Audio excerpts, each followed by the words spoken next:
Naipanganak isa ka lalaki, ang iyang ngalay Hesukristo. Siya ang maghari sa kahanturan, Kay siya ang anak sa kahitasan.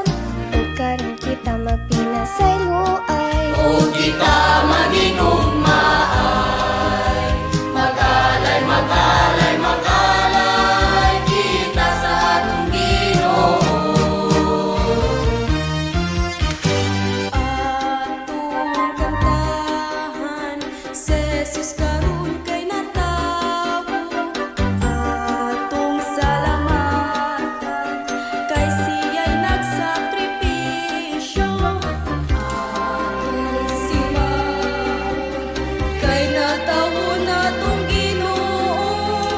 Para sa atong kaluwasan tanan. atong kantahan, si Jesus karon kay natawo.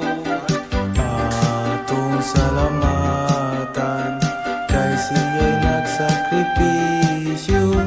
Atong simbahon, kay natawo natong Ginoo. Para sa atong kaluwasan tanan. Naipanganak isa ka lalaki, ang iyang ngalay Hesukristo. Siya ang maghari sa kahanturan, kay siya ang anak sa kaitasan. O karon